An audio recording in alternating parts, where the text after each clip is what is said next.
like we're live. We'll give people a moment, as usual. Make sure YouTube is working. But I am Drew Badger, the founder of EnglishAnyone.com and the English Fluency Guide. Welcome to another live video here on YouTube. Today, as always, we'll be talking about fluency and how to speak better English. But I wanted to just do, this is a little bit of a, excuse me, a preview from what will be happening in Chapter 7 of my book, The Strangest Fluency Secret. I want to show you what I do and how I keep this actually very simple for myself, because admittedly I am kind of lazy, and if I don't make something nice and smooth and easy for myself, then it's going to be more difficult for me to follow, especially a plan that's going to take more than one day. So nice to see everybody. Looks like comments are working. I will also begin the excuse me, I have a bit of a sore throat today, so I apologize in advance. There's a nice phrase you can use here, in. Oh no, the side of the whiteboard it's like weird. Some kind of cleaning solution, I guess, on this. Let's flip this over. Try that again. Should work a little bit better in.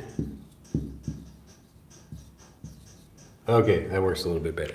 So to do something in advance or to apologize for something in advance means like before it happens. So if maybe, here's our timeline. So it's now, I'm apologizing now for something that I will probably do in the future. All right, so I'm apologizing in advance. Often you will see like thanks or thank you. So thank you in advance, like people ask for a favor, like thanks in advance for whatever. So people can also thank, if you're just thanking me directly for something, that's fine. But yes, I'm warning you, or I'm just apologizing in advance. So before I do this, so in advance. Excuse me. Yeah, I don't know what's going on. Yes, it's kind of like a disclaimer. I mean, a disclaimer is more like I'm kind of, I don't know, it's like insurance almost. Like I don't know what's the best way to say it. Yeah, I'm just preparing you for that. Yeah, you'll hear my voice. It might go in and out. I don't know why though. I wasn't talking a lot yesterday, and hopefully I won't talk too much. Hopefully today will not be another 2-hour video. I don't know if my voice could take that. But I wanted to mention very quickly a nice comment I got from somebody yesterday, I think, and they were saying, I want to say again, thank you for not putting ads in your videos. And yes, for everyone out there, maybe you have noticed, maybe you have not, but we do not put ads in our videos. So that's why when you watch my videos, you don't see like a 5-second ad or a bunch of ads in the middle of the video, because my goal is to help you get fluent as fast as possible. So obviously this means the way we get supported is people either clicking like or sharing videos, or also buying courses and the book that I'm producing right now. So if you enjoy what we do and you'd like to help out with that, and you're also benefiting from it, I don't want people just to like give me money because I'd like to have money. It's like, if you actually enjoy what we do and you're feeling more fluent because of that, then feel free to contribute however you can. Anyway, so I wanted to say thanks for that. But in this video, I wanted to talk about something I will be showing in Chapter 7 of the book. And this is a bit more detail about that. If you'd like to know more about the book, I'll just put the title of it here,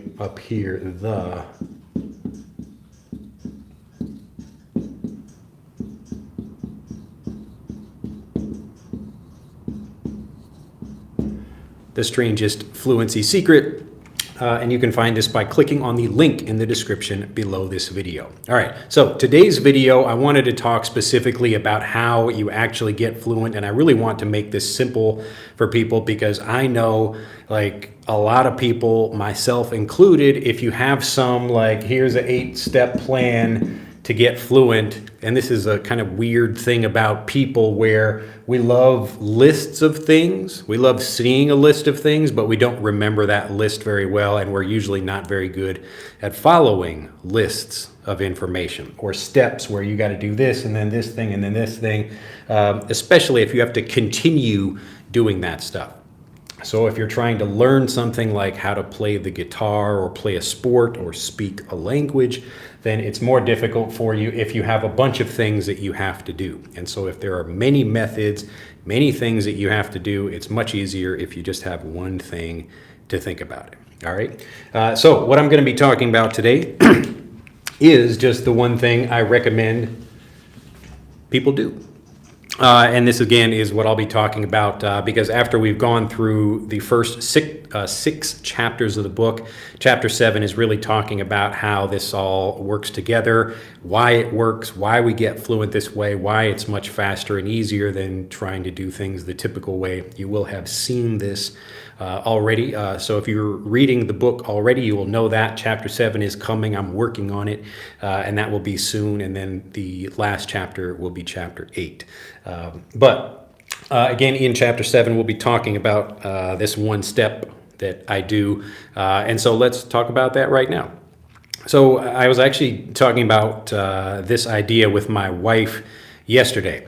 And so for people who are new to the channel, maybe you don't know who I am. So I've been teaching here on YouTube for, I don't know, 15 years, I guess. Wow, that feels like a long time. So I started the channel in 2010 in December, I think. So it'll be almost 15 years. And I've been teaching over 20 years and then learning languages longer than that. But basically, I became fluent in Japanese after spending 15 years struggling to learn different languages by trying to follow all of those different methods. So here's the 5-step plan to do this, and here's a 1-step plan to do, whatever. It's much easier to have this one step. Obviously, if you could have just one thing to think about, it's easier to continue doing that every day. So I was talking with my wife about this, and I was saying, okay, today I'm going to make a video talking about this.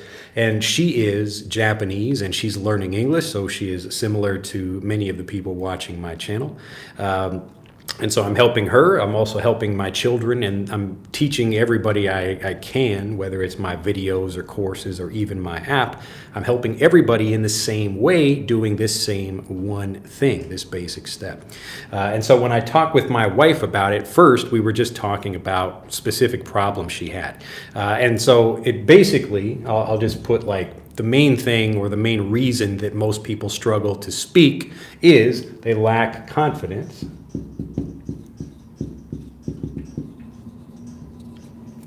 And this manifests, or you see this in many different ways. So it's usually some kind of worry or question you have. That's why when I do these live videos, I get lots of questions from learners about what does this word mean? How do I use this vocabulary? How do you pronounce that word? And those are all things that if you don't have the answers to them, or if you feel doubt when you're trying to use them, you will struggle to speak.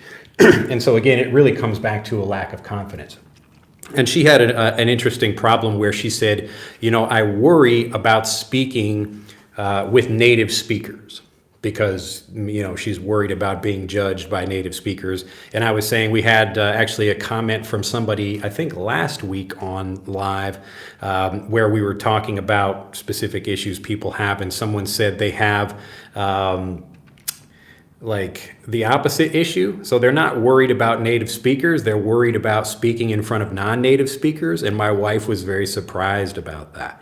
And I said, well, it's basically the psychology of who are you worried about impressing, really? Do you want to impress the native speaker, or do you want to impress the other people who are learning? And that's basically what I've come up with. Maybe there's a different reason why, but I think that's typically the reason for most people. So we got another comment that just came up about remembering vocabulary. And again, that's the same kind of thing. So if you're learning in a way that maybe doesn't help you remember the vocabulary very well, then of course you will lack confidence and that will stop you from speaking. So again, when I'm explaining this, people do have lots of different things, different reasons why they think they might struggle to speak, or specific problems with grammar or pronunciation or whatever. But all of that really comes down to I lack confidence, so I can't speak. All right, so if I'm worried about saying things, then I'm going to have trouble in conversations. I think everybody would agree with that. Let me know if you disagree, because I want to make sure people understand this idea. So if there's really one main problem that people have, and we're looking for one simple way to solve this. So where does confidence come from? So that's the question I thought about for a while, like especially people who are readers of the book already. So in chapter 1 of the book, I'm basically talking about how I was trying all these different methods. And then it finally occurred to me, the real thing I need to think about is what's stopping me from speaking. Obviously, it's a lack of confidence, but really that lack of confidence is specific issues with the language. So if I have trouble remembering things, or if I have trouble understanding vocabulary or grammar or whatever, all of that stuff, and it really comes from how I learn. And so when people are thinking about, again, the specific issues they have, we always want to start here with the lack of confidence. Even you personally, when you think about what your issues are, it's not like I'm not fluent in general. There probably are some things you can already talk about. Most people who watch my channel, they probably feel confident about saying one thing, but maybe they don't feel confident saying something else. All right. So just like me, maybe you can understand a lot of English, but you can only say some of that. Okay. And so again, we'll just put a U here for understanding and an S here for speaking. And I was talking with my wife about this. Pretty much everybody, I don't think there's anyone who can speak or say more than they can understand. I don't think that's possible. But again, this is the general idea.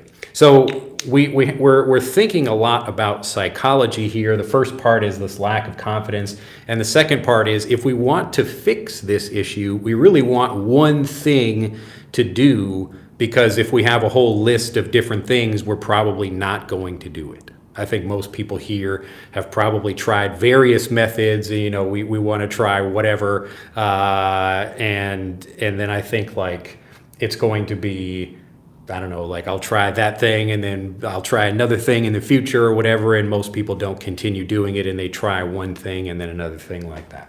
So again, we really want something nice and simple to do. But before we continue, I'm seeing comments pop up, so let me go back and address those. Let me get some water too to make sure I don't.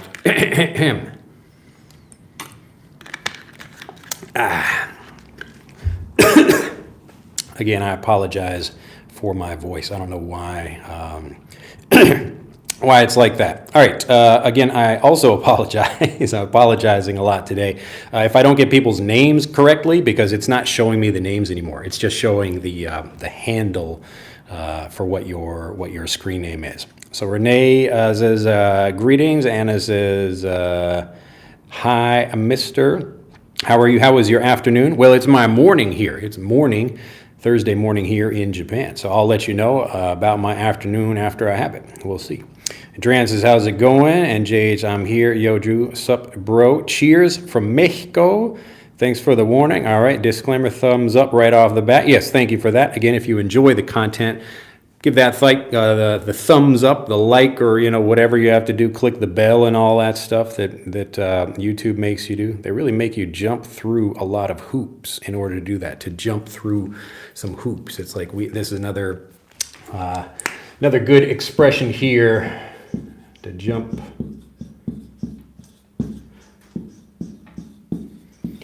through hoops. Just very quickly, if you go to like a dog training show or like the circus, something like that, and they show animals, trying to run and jump through a hoop, something like that. This is almost like training people to have them do a lot of stuff before they can do something. So in YouTube, like over the years, YouTube used to be very easy, and now you have to click like and subscribe and click a bell and what other little stuff they make you do. So I don't know why they do that, but anyway, we'll continue here. Fabino says, hello teacher, no worries, I'm sick as well, but here watching one more amazing lesson. Well, welcome to the party. All right, I hope your voice would last for at least 2 hours. Yeah, yeah, I don't think I'm going to try to do that. The flu is going around. I've been sick for 2 weeks. Oh, no. Are you on TikTok? I am, but I don't think I have anything on TikTok. Let's see. I understand you very well. Journey to fluency. My problem is remembering vocabulary. Yeah. So again, we're looking for one solution that fixes all of these different things. All right. Alessandro says, hey, Drew, is the book hard copy or digital? It's currently digital only, but when I finish it and make sure, basically I'm writing it with learners, so I'm releasing them releasing the chapters chapter by chapter, so people can read it, and if there are things they don't understand, I'm getting feedback, but actually I haven't really gotten any bad feedback about it at all. Everybody's been very positive about the book. Most things I think are very easy to understand. It's written at a low reading level, like for elementary school kids in the United States. So anybody watching this video, if you can understand my words, you can follow the writing in the video. But yeah, it will be, hopefully I'll release it as a physical book as well. I'd also like to do translations just so I can help other people who can't speak English at all and not have to wait to already know some English the traditional way. Everybody should be able to learn in this way. Let's see. So my problem is remembering vocabulary. You are totally right. Let's see. So where can I find it? If you're looking for the book, so The Strangest Fluency Secret, just click on the link in the description below this video. Carlos says, I suppose it's digital. Yeah, so I'm updating the book, I think. Yeah. Nice to see you there, Tom. And Pauline says, hi, everybody. Ranjit says, Mr. Drew, very much appreciated your highlighted service as a brilliant English teacher from Sri Lanka. Yeah, your @ equals the handle. Let's see. Terry-Ann, if I'm saying that correctly, thank you. I thought you live in America. No, I live in Japan. I'm from America, though. I'm from Chicago. Carlos says, good morning. And TG says, good morning from Brazil. How's it going? It's going on, right? Israel says, hi, teacher. I'm from Brazil, and I tried understanding the term take for granted through ChatGPT and websites, but it was in vain. Can you help me understand it once and for all? And also Tom says, download Frederick right now. Yes, you can also download Frederick, which is another solution to this same problem. And you can click on the link in the description below this video to get that app. That's for essentially learning English all in English and actually enjoying the process. And that also follows this same rule, the same one step for fluency. All right, so this is actually a pretty good segue right here, pretty good example from Israel here about, let's see, take for granted. Take for granted.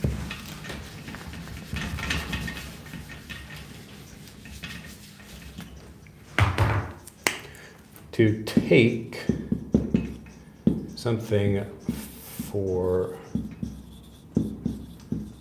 granted.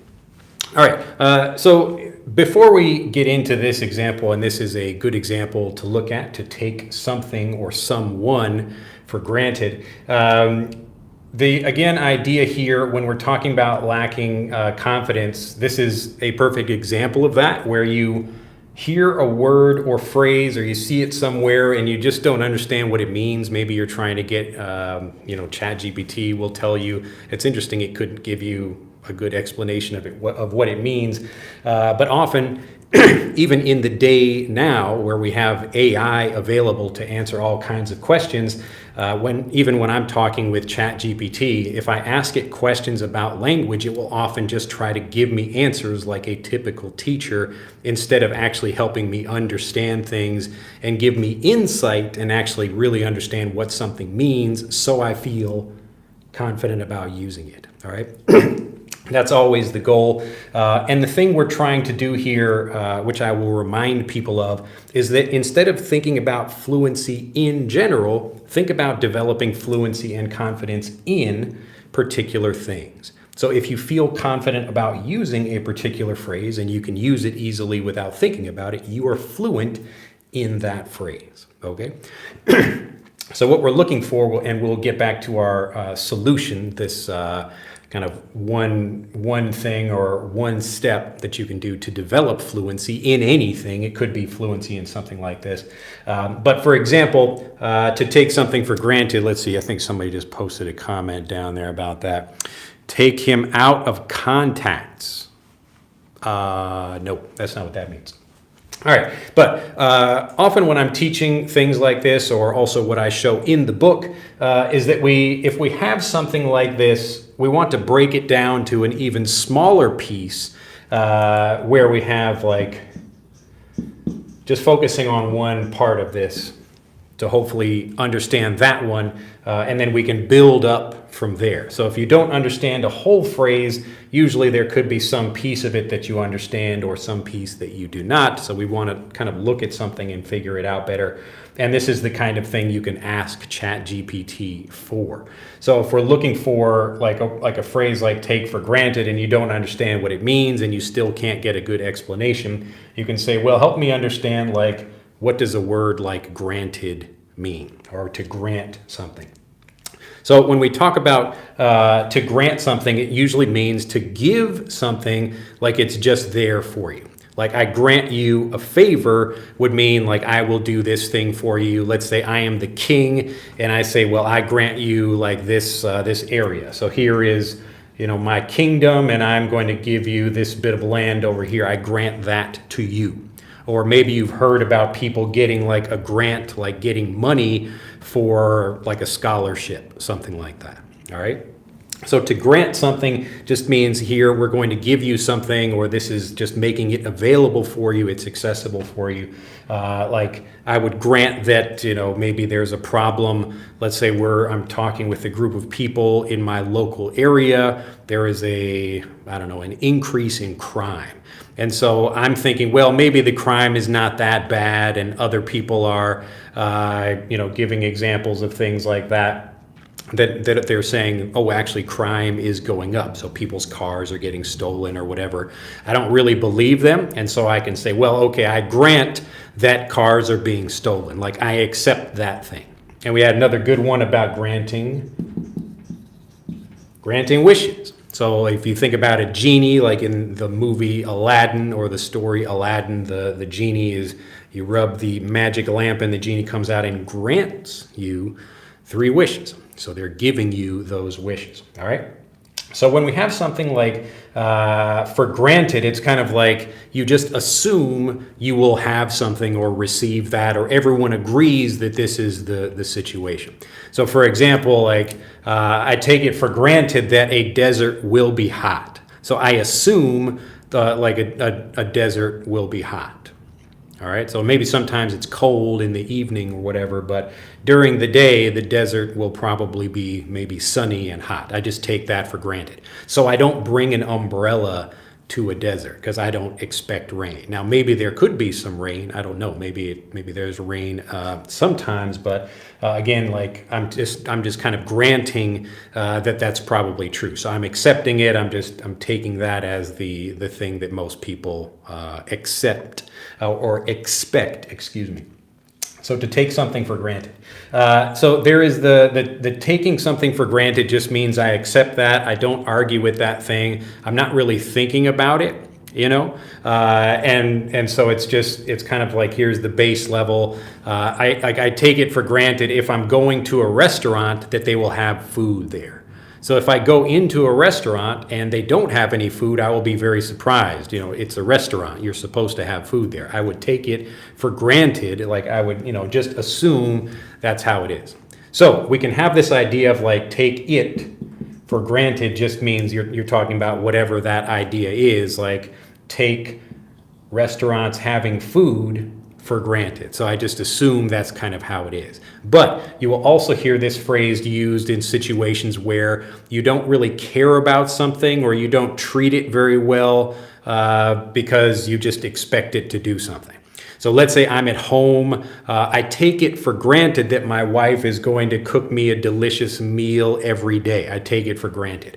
And then maybe I don't treat her very well. Like I get angry easily, or I'm complaining about the food or whatever. I'm kind of taking her for granted. So I'm just saying like, well, I'm just assuming she's doing something. I expect that, but I don't really assume, I don't know, like I'm not thinking or trying to be thankful for it because I just expect that thing.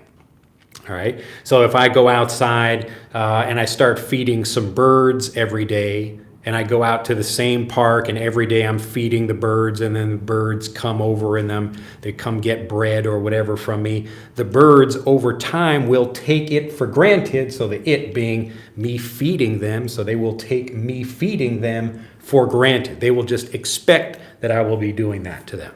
All right. And so if one day I stop doing that, the birds will still keep coming and I'm sitting there, but I don't have any bread for them. They're going to look up at me like, hey, where's the food? And in that case, we talk about they're kind of taking me for granted, where they're just saying like, hey, you should be giving us our food. You should be doing that. They expect me to do that. So they're not really being thankful. They're just getting the food and they're used to something, but they're not really enjoying it, like they're thanking me for it. Okay. So that's why, like I mentioned that comment at the beginning of this video, people will take it for granted that I'm just producing content over here. And often people don't, like if they don't buy a program or click the like button or whatever, then they don't have to do that, but they're taking me for granted. All right. So in that case, what we're talking about is like you have something where it kind of becomes the base or the expected level where something would happen. But often we use it in this way of saying you're kind of abusing something, or you don't care about it so much, or you're not appreciating something if you take it for granted. So you can take, like people take electricity for granted. You live in a city that has electricity, and if it comes on every day, you take it for granted. Maybe you even complain if it's like not working so well some days, but you take it for granted. You kind of expect it to be there, and then when it's not, you get angry or disappointed by that. All right.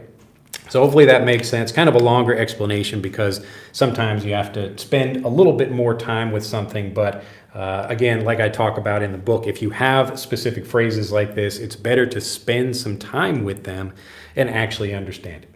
All right. And so you'll notice the actual thing I was doing to solve this for people, and let me know if this makes sense. Has this explanation made sense? It's kind of a complicated idea, and it's even better to see lots more examples. And so the thing that I'm often doing when I'm helping people understand things like this is comparing different examples.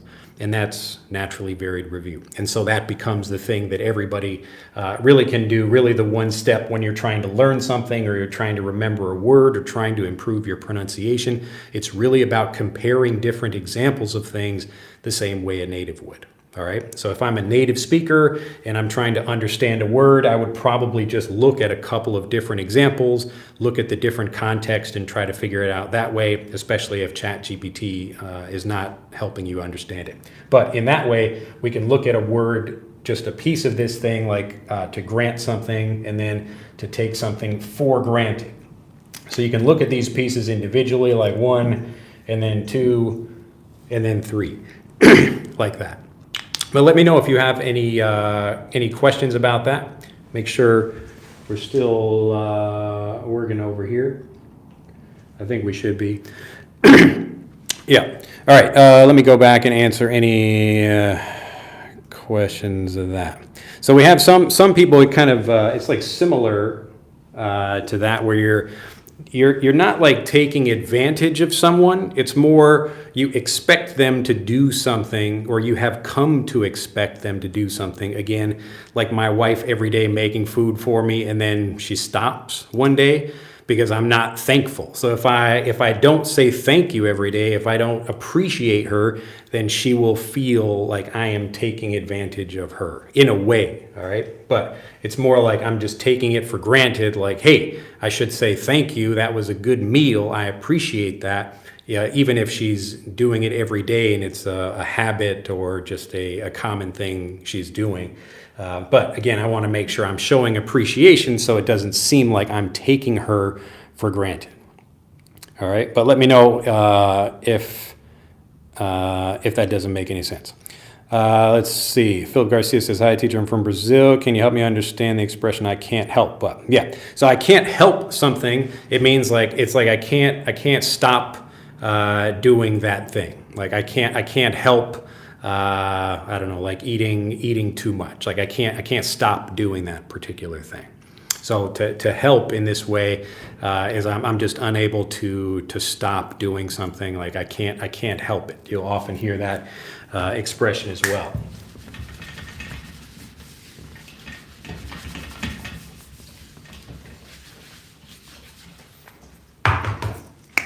So I can't help it. So let's say I have a problem where I am, let's see, I always, I don't know, like steal other people's stuff. Now, I don't want to do that. I just have a problem with my brain that makes me steal stuff. So I can't help it. I can't stop. It's like I can't help myself, or I can't help the situation. I can't help, the thing. So I can't help it that I like stop or that I keep stealing stuff from people. I can't help it. So people want me to stop, but I can't help it. I can't, I have to do something like that. I have to do it. Yeah, so it's like you have to, you can't avoid it, or you can't stop doing a particular thing. All right, but remember, instead of just getting a definition of it, it's much better to get a bunch of examples and see how they work. And that can be, again, that one thing that really helps you understand when we're talking about the one step. It's if you take anything, we really just want to get a wide range of examples, and I'll show you that in just a minute. But people, let's see if I'm answering all these questions here. Let's see, Mike says, glad to be here again. You don't give what someone is worth. It could be the meaning of that. Yeah, it's basically just we get used to things, and then if we don't appreciate what we have, then we take it for granted. But it's not necessarily a negative thing, like we're treating someone badly. We just, like maybe something increases, like you start earning more money, and now you take it for granted that you have more money. But then if you lose all of that money, now you're in a difficult situation. And so we're trying to figure out like what do we do now? Like I took it for granted that I would have money, but now I don't. All right. So if you're trying to figure out, like, again, there's some kind of base level where you have been granted this base level. And then if you go below that thing, like my wife stops cooking for me, or, something else, whatever the thing is, I just expect it to come, and then I don't keep doing it, or I don't keep getting that thing. That's where I realize, I was taking it for granted. So I didn't realize I was just accepting a thing without thinking about it. I was taking it for granted. So again, it's not necessarily a negative thing, like I'm treating someone badly. Maybe I get like a good meal from my wife every day, and I just eat the meal and it's very good, but I don't say thank you. So let's say, so I'm kind of taking it for granted that I get dinner every day. I'm taking it for granted. But if I say thank you, I'm not taking it for granted. I'm appreciating that I have that thing. Okay, so I'm kind of at this level, but I appreciate what I have. So I'm not taking it for granted. So remember, taking advantage of someone is a little bit different. Let's see. You don't have to give. You don't give what someone is worth. Yeah, kind of. I mean, it's not really like not giving what someone is worth. It's like, it's kind of not appreciating what you have, basically. That's the idea. All right, give the benefit of the doubt. It's a little bit different. What's your schedule for live streaming? Usually it's just around this time weekly. Let's see. So I heard it from music of Barry White. He says, I never take anything for granted. Only fools take things for granted. Yeah, that's another good use of it right there. And again, that's an example of naturally varied review. So I talk about this a lot in the book, about how we're getting something, and the more examples we get, if we can get good examples of things in context and understand it the same way a native would, then we will feel confident about using it. Now, we should still get some more examples in the future just to make sure we remember it, but a phrase like this, if you spend just a little bit of time with it, you should usually understand it pretty well when you hear it again. So if Barry is saying, I never take anything for granted, it just means I appreciate what I have. That's what he's saying. So it's not just me getting something and not saying anything about it. I actually feel thankful for that. Like, I appreciate having electricity. I think that's a good thing. I don't take it for granted. I don't take it for granted that I have electricity. So I appreciate having that there. So bank on something to happen or make count. Yes, you're kind of assuming it will happen. Let's see, what does a nail mean? What is used as a verb?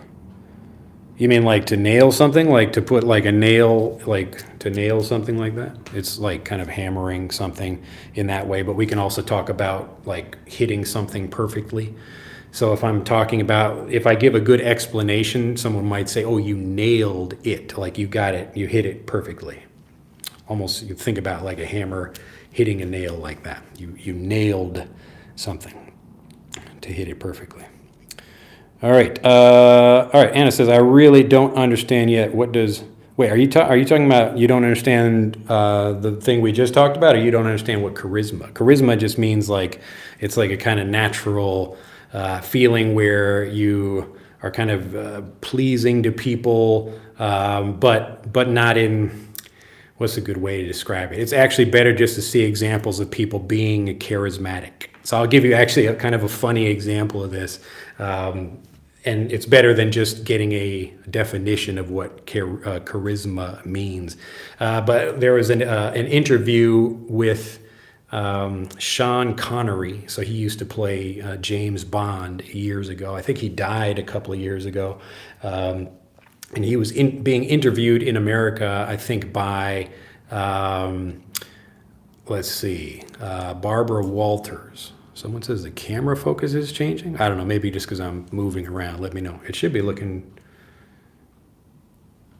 Oh no, we'll see if it's moving. Let's see here. Yeah, I think it should be working fine. It looks fine on my end. Anyway, Sean Connery is being interviewed by Barbara Walters, and she was kind of complaining about him. She said, I think like he hit a woman or something like that. Like maybe he hit a woman, or he was talking about that, and Barbara Walters was saying, don't you feel a little bit bad about that? She was trying to make him feel bad, and he was like, I don't know, he just wasn't really like he wasn't taking the bait. So like she was kind of making him feel bad or whatever, or trying to. And at the end, she was saying, you'll probably get some mail about this. So you'll probably get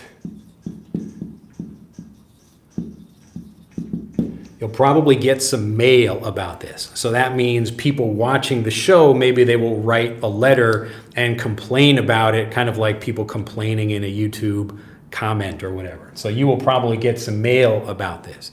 And he responded, I'll probably get some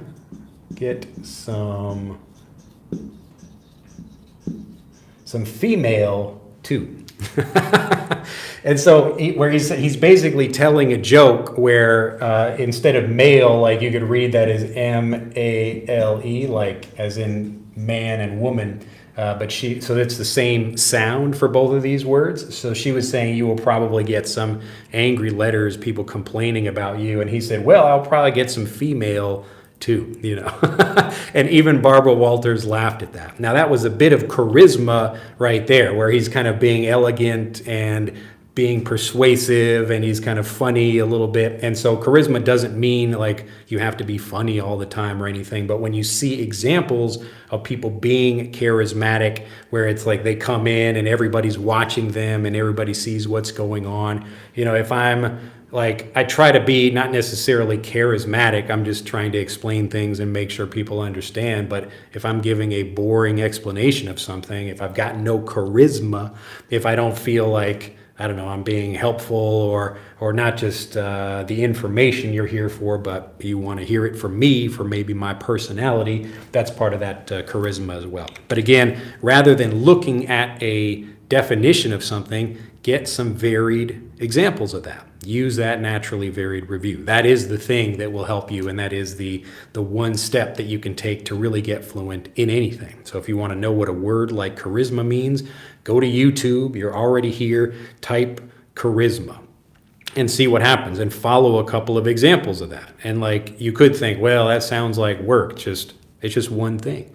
Look at a couple of different people being charismatic, and that will help you remember the word, understand what it means, understand how to use it. So you can look for more examples like a charismatic person, a charismatic boss, or a charismatic actor or actress or something like that.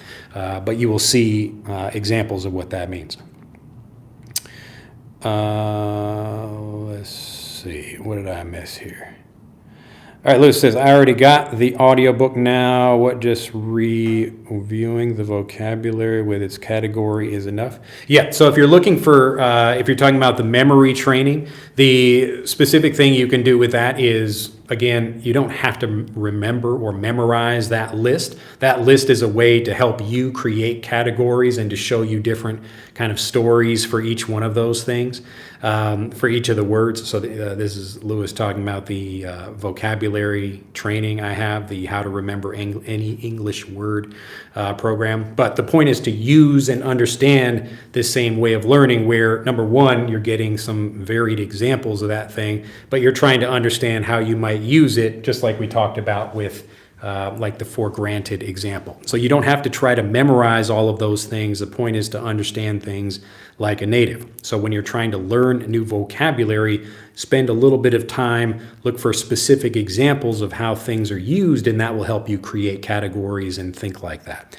So you don't necessarily need to like do the same thing I have, like use those same specific examples. Those are just easy ones that I thought of that people can use. But most people, when they're creating a category or trying to use memory, it's the individual connection that you make with the vocabulary. And so you do that by getting a couple of different examples, understanding how the vocabulary works, and that will help you remember it very easily. All right, so don't just try to memorize a list or whatever. Look at the examples that I have and try to understand what I'm doing with those. And you get a lot. There are like 1,000 of those examples just to make it really easy for people to understand that. But only really think about, number one, the process of how you do that. And then number two, just focus on the things that you have trouble remembering. So if there is a word or something that you have trouble with, you don't have to do that with every word. Just pick those specific words and focus on that. And so it's the same thing with vocabulary or phrases or whatever. Radon says, hello, sir, and sweet sandwich. That's a nice name, Sweet Sandwich 21. Okay, that was the camera talking about. Not appreciating what the person is doing for you. Yeah, that's basically it. But it often, again, with taking something for granted, you just assume something, and then it's not either really bad or good. You're just not really thinking about it. And often you don't realize what you have until you lose it. Let's see. Radon says, sir, can I ask something? Yes, that is asking me something. Let's see. Sir, I'm taking class from India, and your teaching is really awesome. Glad to hear. Hello over there. Nice seeing you live again, says Susie. Nice to see you there. All right. Well, look at that. We got through all the comments. So just to finish this up over here.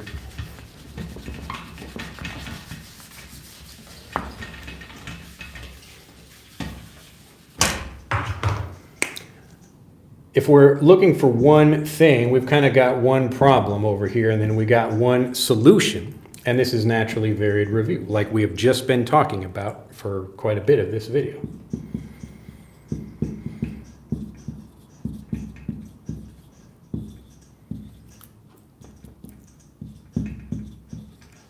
So when you see a grammar point that you don't understand, we want to get a couple of different examples of it in English. And so this is another thing I talk about in the book. For example, when I went to, or when I came to Japan, so I'm still here, when I came to Japan 20 years ago, over 20 years now, I didn't have YouTube or lots of other resources like that. So I went to the local library and I found children's books and I just happened to find those, and I tell this story in the book, and about how I'm looking through these and just getting examples of particular grammar used in a particular way, and I can find that in these children's books very easily. And so I'm getting the naturally varied review of like, here's one book that has maybe 5 different examples of that same grammar in it, but it's in a natural way. It's a children's book with a picture on it, so I can see what's happening.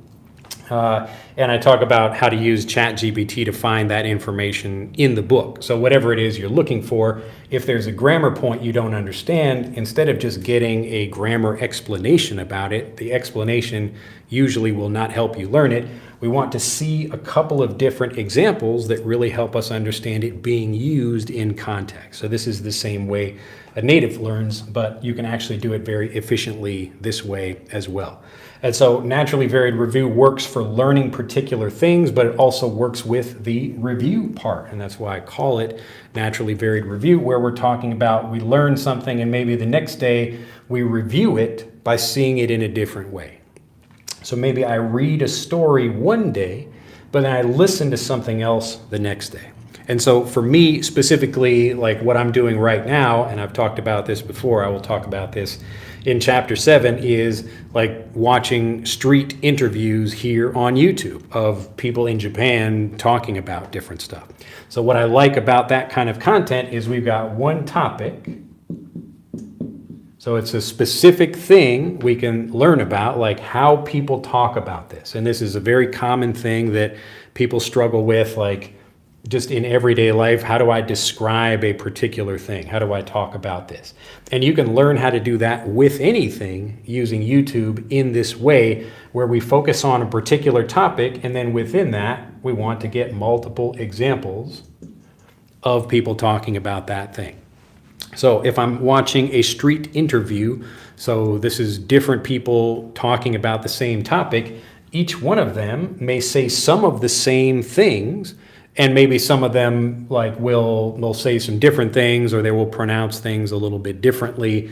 But it's the review of all of these things where even if I understand something, like we talk about comprehensible input, where you actually understand something you hear, it's easy to forget that information. And so it's nice to hear the phrase, oh, here's that phrase again, here's that phrase again, here's that phrase again, in the same way, and we're making it easy. You're giving yourself one thing to do, so you're making it very easy for yourself. It's just this. Naturally varied review really is, especially if you're learning by yourself, it is the answer to anything you might want to do, like how to improve your pronunciation. There's a particular sound you want to say. We want to hear different people saying it. That's it. That's all you have to do. And of course, there's more if you want to do more, but when we're thinking about like what is a one-step plan to make sure you actually do the thing. So every day you can find something new, and it's very easy to do this by yourself. So you just think either what am I interested in today, or I'd like to learn how to talk about this. You can get that from YouTube or ChatGPT or just the internet generally, wherever you get the information. But it's the same process you follow for all of this stuff. Okay, so it doesn't matter. Remember, we're trying to become fluent in particular things. We want to feel confident saying particular things. And so if I don't feel confident about using it, again, the lack of confidence is the main problem people have, where they're worried about saying something because they don't understand it very well, or they don't know how to use it. If you, again, look at the comments that we're getting right in this video, you'll see the same thing. What kind of comments are we getting? It's people asking questions. How do you use something? What's the pronunciation for this word? Or I don't know exactly what this means, or what the context is, or any of that stuff.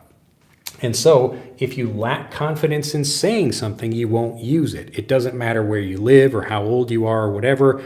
Everybody struggles with this same problem. So instead of just thinking you have a general lack of confidence issue, the real problem is specific issues like, what does something mean? And if you can find out what it means, then you will use it. If you don't know how to say something or pronounce it, and then you learn how to say it or how to pronounce it, you will feel confident about using it. It's really that simple. All right.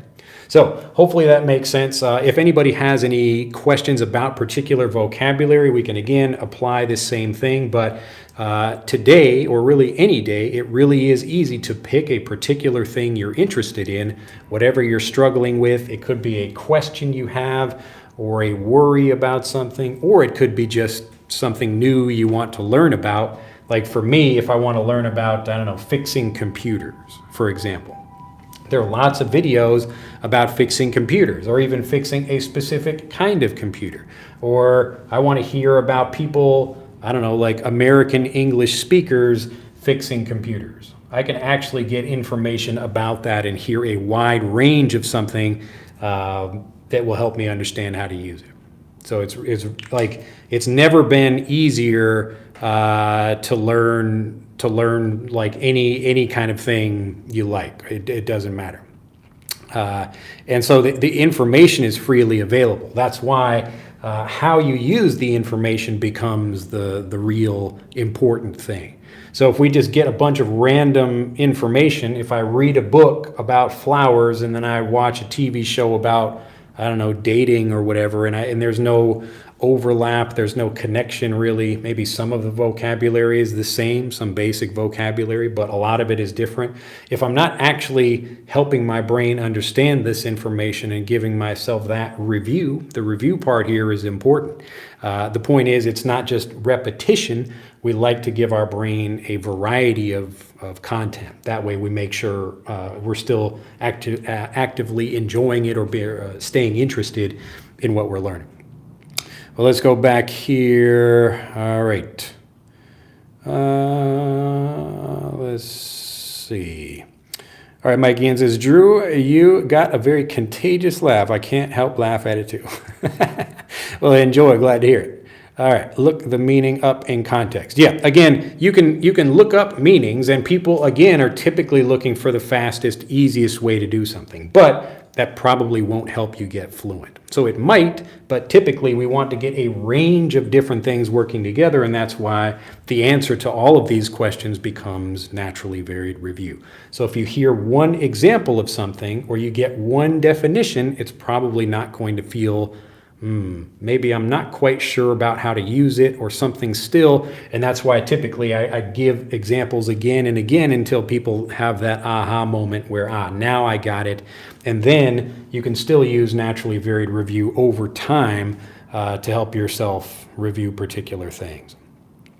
Also, something that helps me to remind, or you would say remember words, or to remind yourself of words, is to learn synonyms and antonyms of the words. Yeah, that's another good thing you can do. That's another thing I talk about in the book, where we're talking about not just seeing the words themselves, but we're seeing how they work or how they're connected with other words. So that's another good thing you can do.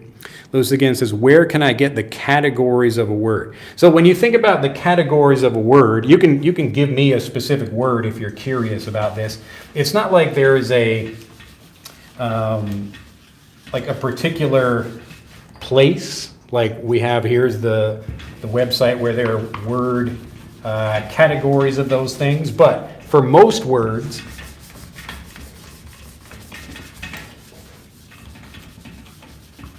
often when people are trying to learn vocabulary, they will just learn a word by itself out of context. So maybe they will hear a word. I think I give this example in that guide. So in that training you have. So the English word moss here, this is, like on a tree or whatever, you got like little green plants growing, moss. And it's obviously better if you see pictures of moss, because this is a nice visual thing. You can see and understand what it means. You can look at different kinds of varieties of it. And so I learned the Japanese word for this, which is koke. And when I was learning that, I went to I think I actually tell this same story in the Strangest Fluency Secret also, about how I understood the vocabulary when I heard it. So I was at a gardening show, and I meet just some woman who is selling these little, what in English we would call like a moss a moss ball, a moss ball. And so you can imagine it's basically a ball of dirt covered with moss, and usually sitting in some kind of tray with just a little bit of water at the bottom to keep the moss wet. And then maybe some kind of flower or something growing from the top of it. And I didn't know the name of this thing. So when I went to this gardening show, I see this thing and I think, oh, that looks interesting. What is that? And so I'm asking this lady, kore wa nan desu ka? Like, what is this thing? And I'm asking her in Japanese. And she said, kore wa kokedama. Kokedama. And I said, and I immediately thought like, I get it. So she said, kokedama. So here we'll just kokedama, and she was like, I understood it. It's like like koke, like moss, and ball. It's like literally the same thing it is in English. And when I heard that, I said, okay, like I get it now. I understand what the word means. And here we create a category idea, like a category story that helps us understand the word. All right. So for me, I wasn't like, if I don't know, for some reason I can't remember the word moss for some reason, I can remember moss ball very easily. All right. And so here we're looking for something like, you're learning the language. I get some new information that helps me. So Lewis is asking about category creation like this. Like in the business sense, what we're trying to do is get people to think about information in a new way, like create a business category for something. Like we go from computer, which is a broader category, to something like a desktop computer or a laptop computer. And so all of these ideas, they help you understand the word computer and help you remember it because they create a new category in your mind, a new space where you can remember something. So it's kind of like having a parking space available to park your new vocabulary there. So even if you have other words there already, it's easy to put new information there. And again, like this is the same kind of thing where we're talking about category creation for remembering things, but often we get this from naturally varied review. So if we hear the word moss, if you're looking, like you probably will not find like categories of stuff, but it's just, here's another example. We've got like a moss ball, or we've got a mossy rock, like here's a rock with a little bit of moss on it, or something like that where we're using the word in a broader context that helps us remember it. So we're not trying to just remember the word by itself. We want to connect that thing with some kind of situation. And this is a physical example you can see.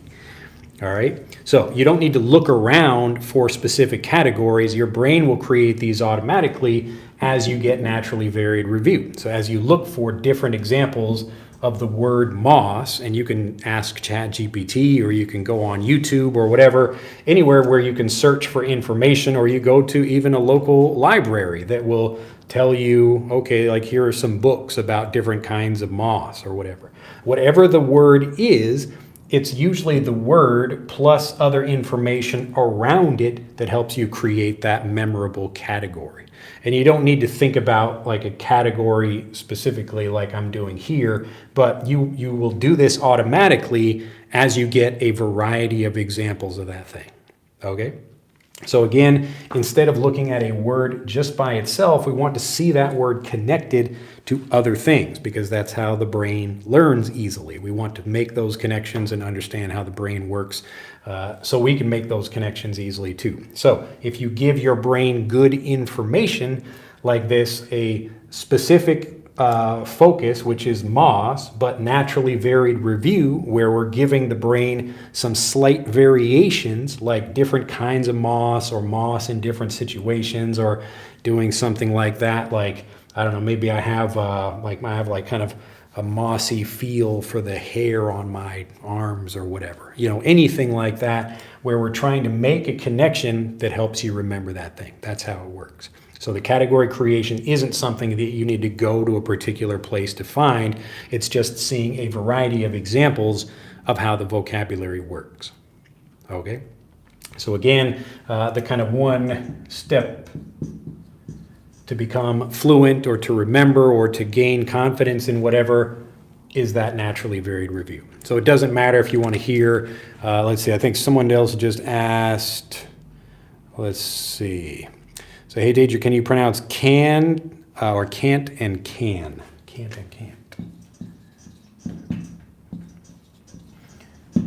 So this is another example where a student will ask a teacher, hey, can you pronounce a word for me? And so what would I say to that? I would probably say, you're missing the naturally varied review. If you hear an example from one teacher, that's pretty good. But if you could hear an example from 10 teachers or 10 native speakers, you would feel a lot more confident about understanding something. You would hear it, the slight differences in how it works, wouldn't you? You would feel more confident about that. And so you could, like, I can pronounce it for you like this, like can't, can't, can't. And this one is can, can. Now, the tricky thing for people is obviously not just hearing the difference between the two words, but hearing them in context. And so you want to hear examples of people like, I'm sorry, I can't come tomorrow. I can't come tomorrow. I can't come tomorrow. Now, in that one, it sounds like I could be saying like, you know, which am I saying? I can come or I can't come. But you can tell from the context, I'm sorry, I can't. So I can't come tomorrow. I can't come tomorrow. And we don't say the T because we don't have to say that. It's easy to understand it. But the pronunciation is going to be different even in a sentence like that. So I'm sorry, I can't come tomorrow. I'm sorry, I can't come tomorrow. Oh, yes, I can. I can come tomorrow. So you're going to hear my voice change, my pronunciation. Yeah, I can. I can do that. I can do that. So I can do that. Like, look at my face. I can do that. I can do that. And so it will depend on the situation. It will depend on the person a little bit. But often, again, hearing just the pronunciation difference between two things like this is not going to be as useful as naturally varied review. And this is why actually I'll put Frederick up here as well for learning pronunciation by comparing different sounds and words like this. That's exactly why I built this app. So you can use the app to learn the differences between sounds like this, hearing them and comparing them, as well as hearing them in sentences. But you can do this also, again, like if you look up examples on YouTube or ChatGPT can probably help you find even more examples. But you can obviously hear this in a variety of situations. But again, try to focus not on the individual word, like how do you pronounce can or how do you pronounce can't. It's how does it sound when a native uses it in real life. I'm sorry, I can't come. I can't come. I can't come. I can't come. I can't come. So I could say I can't come if I really want to make it clear, but you can see in my face, yeah, I can't come. You can see me shaking my head like, no, I can't come. I can't come. Yeah, I can come. I can do that. I can do that. I can do that. So often you will hear it. It sounds almost like I can do that. I can do that. I can do that. It's not I can. So if we're just using the word by itself, it's like can. But in a conversation, in a sentence, you will hear it. I can do that. I can do that. I can do that. I can, because it's faster and easier to say that way. And so as you learn a language, and this is again the whole point of getting naturally varied review, because we don't want just one example of something. That's not really going to prepare you for how people actually use it. You need to see a variety of examples, a range of examples for anything like this. So anything you want to learn how to pronounce can or can't or anything else, we want to see how different people are saying things. And that will make you feel more confident about using it. All right? So remember, we've got examples like this you want to see from a variety of speakers. All right. Sue says, aha, and Mike says, thanks, Eudrew, for correcting my mistake. I appreciate your help. Yes, so and these are some tricky sentences here. I'll just correct this whole thing for you. So you would say, Thanks, Drew, for correcting my mistake. I appreciate you helping me improve. All right, so that's one way of saying it. There are other ways you could say it as well, but I appreciate you helping me improve. All right, Gabrielle says, I think that can't sounds longer than can. Yeah, again, it's situational. So it depends on the situation, and also it depends on the speaker. So in British English, you might hear like, I can't, and they will actually pronounce the T. But in American English, often we do not pronounce the T because we don't need to. People understand what we're saying for the most part. But again, a language learner is really focused specifically on individual words rather than the whole context. But you have to use both. All right, Amir or Amrit, it's like one long thing. I don't know where the word is, but let's see. Collocations help to make different connections, and you have to think about the situation first. Yes, that's also a good idea. I talk about that in the book as well, about getting, again, more variety of things, seeing like, if you hear a particular word and then think about the kinds of ways that natives would use other words after that, like collocations.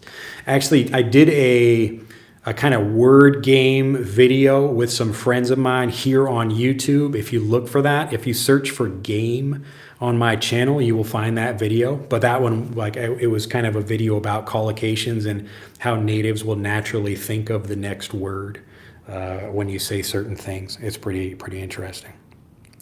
And Lewis again says, how can I avoid the temptation to speak instead of follow your method? Oh, well, go ahead and speak if you like. I'm never saying don't speak. The point is not to speak. We want you to speak. The goal is speech. But the point is you don't have to force yourself to speak if you're not ready. So if you want to say something, but you don't feel confident saying it, you will probably not speak anyway. You don't have to feel bad about that. You should just solve the problem. Again, whatever the particular issue is, get that naturally varied review, get the examples you need, and you will feel more confident about speaking. All right? So you don't have to wait. Go ahead and speak as soon as you like. If you have something to say, then go ahead.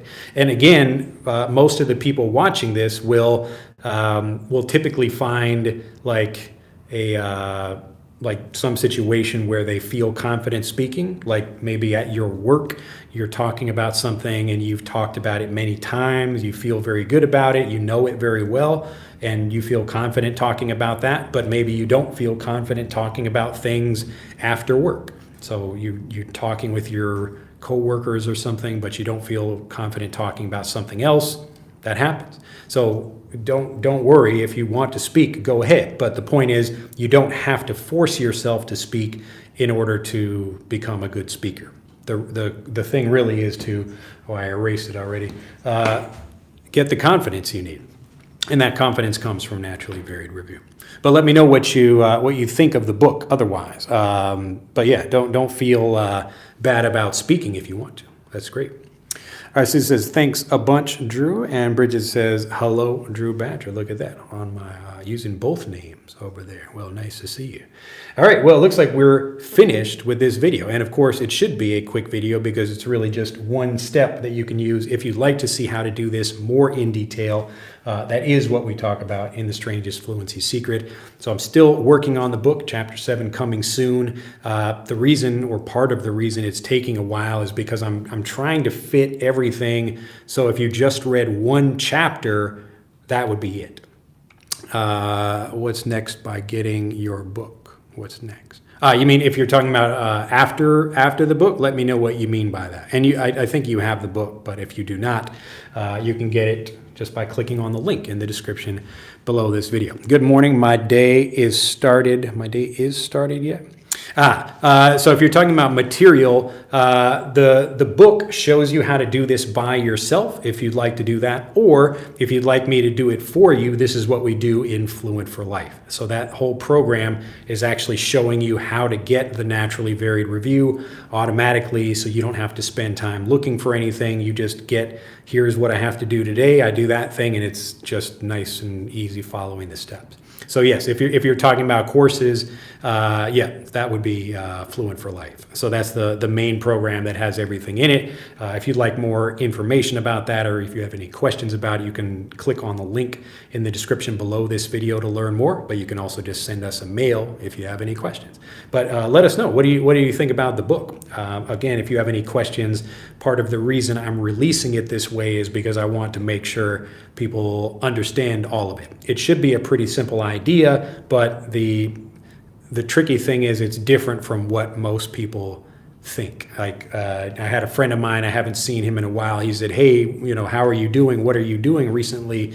And I said, "I'm writing a book." And he asked me, "What is the book about?" And I said, "Well, most people try to get fluent by speaking, but that doesn't really work very well for a lot of people for various reasons. So instead, you can get fluent first and then speak." And I'm waiting to see what he says in response to that. I didn't get his response back, but typically when people hear that, they're quite surprised because it sounds like a kind of odd thing to do. But again, because most people are not feeling like better speakers, even if they are trying to speak, it's much better to solve the specific problems you have. If you can feel confident before you speak, you will become a better speaker. It's just like an obvious thing. So it's I guess the last thing I'll leave you with for thinking about that idea. You can think about speech like flowing smoothly, like it's going through a pipe like this, like a little tube. But if you've got some questions or problems or whatever, that is like a block in the pipe. So you will try to say something, your words will try to come out, but you will feel blocked in that way. And so you will stop speaking, or you will have difficulty speaking because you will be translating in your head or trying to figure out, okay, how do I pronounce this? And you have all these questions or worries that stop you from speaking. So instead of trying to speak more or try to force yourself to do this more, it's much faster and easier just to remove the block. So solve the specific doubts that you have, and then speech flows very easily. So you don't have to do anything to speak.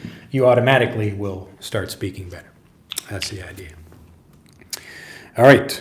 But yeah, let us know if you have any questions. You can always email us at info@englishanyone.com. Mike says, "See you around. Thanks to you, T. Bye, guys. I still struggle with my pronunciation to not sound like a robot." If you'd like to improve that, get Frederick. It will improve your pronunciation by giving you that naturally varied review automatically. So you'll get to focus on the specific things. And again, this is another kind of, not to put Mike on the spot here, but this is another thing I talked about this in the book. I'll just leave you with this last point here. What exactly did you say? Let's see. Let's see. I still struggle with my pronunciation. Okay.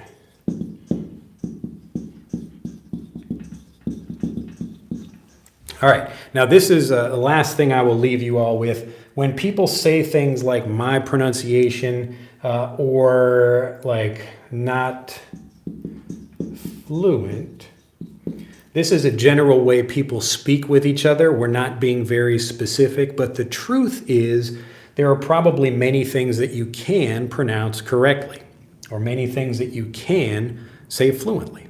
So the trick is just trying to be specific, like telling your brain, okay, what is the actual issue here? So it's not just fluency in general. So for me, when I thought like, I don't feel very confident when I speak. And I talk about this in the book, like what is the actual issue here? It's not just kind of a general lack of confidence. I'm uncertain about specific things. Like I can't say this word. I can't say this word. So you can see it in my face. I'm kind of frustrated. I can't say this word. And so that's what's stopping me from using it. Maybe I'm worried about how to pronounce it, or I don't know what it means really, or how to use it. So anything like that, that is a specific doubt that we can fix. And so when you fix that, then you speak. You can use that particular thing. So if you have issues with pronunciation, probably there are some things, like if I listened to you right now, if I heard you speaking, you would probably sound pretty good for many things, but maybe a few sounds you have issues with. But Frederick is the tool that will allow you to pinpoint those specific things, from like just the individual sounds up to more difficult words, but you can practice with all of that and actually train yourself to sound much more like a native English speaker. So if you'd like to do that, that's what we do in Frederick. But the book actually talks a little bit about that as well. All right, let's see. Well, got a kiss from Bridget. Well, thank you very much, Lewis, again. Honestly, I read the book in just 1 hour because I was very anxious to read it. But I need to read it again calmly. Wow, that's pretty fast. Yeah, the book is not that long, and it's quite easy to read, actually. But yes, like the general point is to take your time with it. We don't need you to go through it so quickly. I'm sure people are anxious to improve. But yes, if you're looking for the next step in terms of course, and you'd like help with that, that's exactly what we do in Fluent for Life. The point of that program is to actually give you the naturally varied review, so help you understand the real language that natives use and give you the specific steps, so every day you don't have to think about what to do. You just, oh, okay, today I'm doing this, I do that step, and then you will notice progress as you learn. That's the whole point of the naturally varied review. Your brain naturally likes learning that way, and so as you get more examples, that's how you improve. All right, last one from Tiago here. What's up, kid? Doing good. I will have my first English class as an English teacher to beginners. Look at that. Do you have some tips? Because I'm a little nervous. Well, the only thing I guess I would recommend really is teach them in English if you can. And again, Frederick is an example of how to do that. If you want to see how to teach English in English, we also have a video series here on our channel about how to teach English in English. It's just called the Best Beginning English Grammar Playlist. So if you find that playlist, I think there are maybe 19 or 20 videos in that. And so that shows you how to teach English in English. Because the best thing you can do for beginners is make it easy for them. If you can make it understandable and you give them good naturally varied review, they will automatically enjoy teaching. You can even try using Frederick in your class and let them play around with that and let them discover different things for themselves. Many teachers actually do that in their classes. But hopefully, if you have any questions about that, you can also send us a mail at info@englishanyone.com. But again, most important bit of advice is if you can help them learn English and understand English in English rather than your native language, they will feel a lot more confident about speaking. And also, I guess the second point, just like I talk about in the book, you don't need to force them to speak. If you make the language easy, they will naturally start using it. All right, you don't need to force them to repeat after you or whatever. Just help them understand it, you know? Like I'm sometimes helping people in my explanations with Japanese and teaching them, you know, like colors and things like that, just to show that it is possible to learn a language in that language. All right, if anybody has any questions, you can click on the links in the description below. You can post a comment or send us a mail at info@englishanyone.com. Also, if there are specific things like you'd like to see in these videos or you have questions about whatever that you haven't been able to find anywhere else and you still have questions, let us know, because I'm always happy to get new content to talk about. And I've been thinking a lot about the channel recently and the things I can make for you all. But again, if you have anything you'd like to see, let me know. Have a fantastic day, and I'll see you in the next video. Bye-bye.